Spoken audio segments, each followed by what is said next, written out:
Fala pessoal, vamos lá para mais um bloco de interações com as novas cartas, ou mesmo explicando algumas cartas da nova coleção. Então vamos lá, sem demora, escolher aqui 3 cartas ou 3 interações e uma bônus no final para que a gente possa refletir um pouco a respeito das regras. Vamos lá!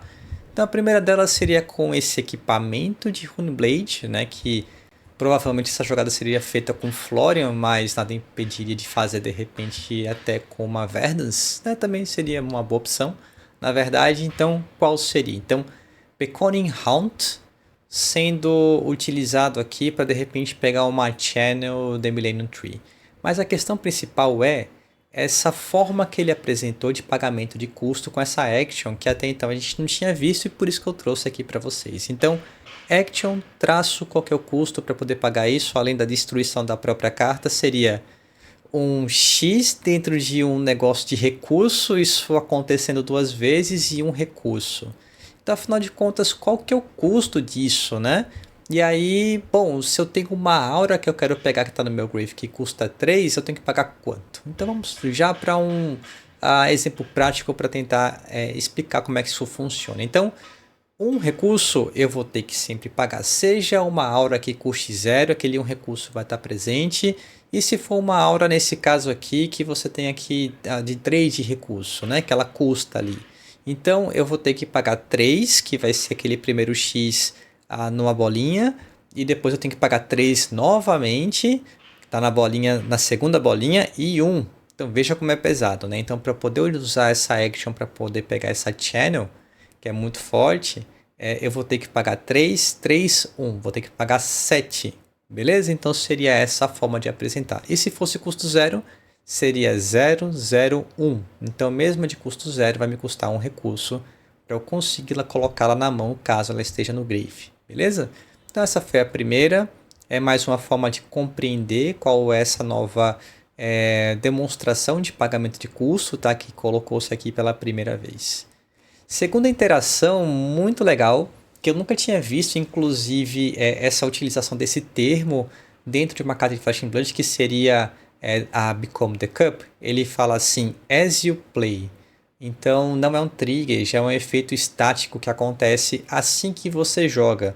Então não tem o when you play, ou whenever, ou então o if, ou coisa parecida. Ele já é um as. Então assim tão logo você jogue isso ou algo nesse sentido, tá? Então imagine a jogada com a Prismatic Leyline. Então Prismatic Leyline vai te dar mais 1 para a próxima amarela, mais 2 para minto, mais 1 para a próxima vermelha, mais 2 para a próxima amarela, mais 3 para a próxima azul que você vier a jogar. E a Become, o que ela faz? As you play this, então assim que você jogue, tão logo quanto, você escolhe uma cor. E isso vai ganhar a cor que você escolheu. Veja, ele diz, a expressão aqui é this gets, não é this change, this become, this transform ou qualquer coisa parecida. O que eu quero salientar aqui é que é um plus, é um extra. Ele vai manter a cor vermelha, além de outra que você escolha, tá? Então, joguei a Prismatic Leyline, vai dar mais 1 para a Become porque ela é vermelha, e vai dar mais 3 caso eu escolha a cor azul, por ela também ser azul. Entendeu? Então aqui a Prismatic Leyline vai dar mais 1 e mais 3, portanto mais 4, para uma carta que está batendo 0 para 3, vai bater 0 para 7. Entendeu? Então aqui essa questão eu achei bem interessante trazer aqui para vocês, onde você vai ter uma carta com dupla cor, assim tão logo quanto ela é jogada, o que faz com que esse efeito da Leyline consiga ser aplicado tanto na cor azul como na cor vermelha, caso eu escolha a cor azul, né, que seria o mais óbvio aqui nesse tipo de jogada. Ok? Beleza? Vamos então agora para a próxima. Essa aqui eu achei legal, hein? A seguinte aqui é mais uma questão que causa muita confusão, tá? Não é nem de muita sacada aqui. Vê só. Então essa Blessing of Themis, né? Então a nossa Light Action Aura vai dizer go again, beleza? Quando isso aqui entrar quando isso aqui entrar na arena, você vai nomear um card. E, nossa, regra de nomear carta eu acho um saco porque ela é muito confusa. Beleza, você nomeia um card. Todas as cartas com aquele nome que estiverem no banimento, que tem aquele nome, né? Vão ficar viradas para baixo. Isso aqui é especificamente na situação contra a Lévia, na situação contra eventualmente uma 27, ou seja, os heróis Shadow, né? Tá bom, aí continua. Sempre que uma carta com aquele nome for banida, enquanto aquela aura estiver ali em campo, você vai virar também essa carta que acabou de ir para o banimento virada para baixo. Tá bem, então temos duas questões importantes aqui.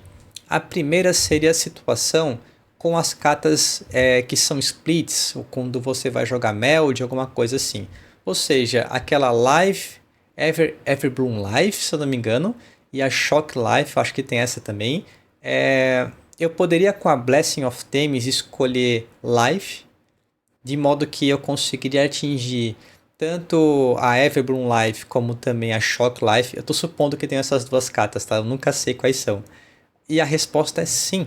Você pode nomear somente uma parte da carta, né? Porque ela também tem aquele nome. E você vai conseguir atingir todas as cartas Meld que tenham pelo menos uma das suas partes com aquele nome. Então ela se torna muito relevante em partidas de repente contra uma Verdas que tem ali várias cartas ali no ban para poder fazer com que a personagem fique com o seu texto ativo, né? E aí você consegue virar várias ali, para quem não conte como terra, esse tipo de coisa. Então vai ajudar bastante. Beleza? Então esse é o primeiro ponto que eu queria destacar. O segundo seria situações em que cartas vão para o banimento e ela vai pública ou vai privada, porque assim, tão logo ela chegue no ban, ela vai depois ser virada para baixo ficando privada. E quando a carta ela fica numa região pública de forma privada, os seus efeitos eles não são produzidos, não é? Isso a gente já sabe. Tá bem, então a questão é, imagine uma Levia, enfim, em que ela precisa que uma carta de 6 ou mais esteja no ban para poder desligar o Blood Debit dela. Se por acaso eu nomeio uma carta qualquer de poder de 6 ou mais, né? Eu digo aquele nome da carta e tal, e aí essa Blessing of Them está na arena. E aí no turno lá do oponente, em que minha aura ainda está ali presente, ele vai e bane essa carta que estava até então virada para cima, mas quando ela vai para o banimento ela fica virada para baixo. Será que nessa situação essa carta ela vai desligar o Blood Debit da Lévia? Ou não, porque ela está virada para baixo? E a resposta é, ela vai sim desligar. Por quê? Porque no instante em que ela caiu no ban, ela ainda era privada, depois, aliás, ela ainda era pública, depois ela se tornou privada virada para baixo. Então ainda consegue ter essa leitura e vai desligar o Blood Debit.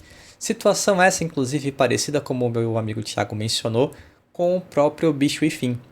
O Bicho e Fim, quando ele é banido, né, ou seja, eu descarto ele, quando ele é descartado, ele é banido, e se isso acontecer, ele também lê como uma carta de 6 ou mais, depois ele vai para a mão, tá? Então também temos essa situação em que já era prevista e que acontecia aí de forma regular. Muito bem, então essas são as 3 interações ou cartas, né, que eu queria apresentar para vocês nesse primeiro momento. Tem tantas outras ainda que eu posso mostrar, mas vamos com calma. Mas eu vou trazer essa bônus aqui, em que eu pergunto para vocês como é que vai ser resolvido. Essa eu vou deixar para vocês. Vamos lá.